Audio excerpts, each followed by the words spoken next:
Une grande demande. Lisons Jean 15 verset 16, Jean 14 verset 14. Trop de gens lui font dire, peu importe ce que tu demandes, je le ferai. Ils négligent ainsi l'essentiel de la promesse, en mon nom. Demander au nom de Christ implique deux aspects. Premièrement, Dieu invite les croyants à présenter des requêtes alignées sur son but et son plan.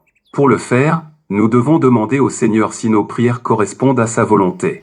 Celui-ci dispose de plusieurs façons de montrer aux croyants qu'ils sont sur le bon chemin. Il peut faire croître en eux de bons désirs et atténuer les mauvais. Il peut également rediriger un croyant ou confirmer qu'il est dans la bonne voie par sa parole.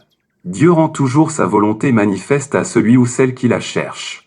Deuxièmement, en invoquant le nom de Christ, nous indiquons que nous cherchons à glorifier Christ et non nous-mêmes. Jacques nous avertit à ce sujet, vous demandez, et vous ne recevez pas, parce que vous demandez mal, dans le but de satisfaire vos passions, Jacques 4 verset 3. Pour mieux comprendre ce principe, considérons la situation d'une personne qui cherche à se sortir d'une débâcle financière. Veut-elle se débarrasser de ses dettes pour avoir plus d'argent pour elle-même ou pour utiliser l'excédent afin d'honorer Dieu? Comme Dieu voit nos motivations, il ne nous offrira pas son aide tant que notre cœur ne sera pas prêt.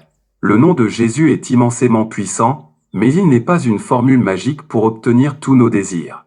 Il indique plutôt que nous lui cédons nos désirs et notre voie. En faisant cela, nous nous engageons à suivre Dieu. Lecture des versets, Jean 15 verset 16, ce n'est pas vous qui m'avez choisi. Non, c'est moi qui vous ai choisi, je vous ai donné mission d'aller, de porter du fruit qui soit durable. Alors le Père vous accordera tout ce que vous lui demanderez en mon nom. Jean 14 verset 14, je le répète, si vous demandez quelque chose en mon nom, je le ferai. Amen.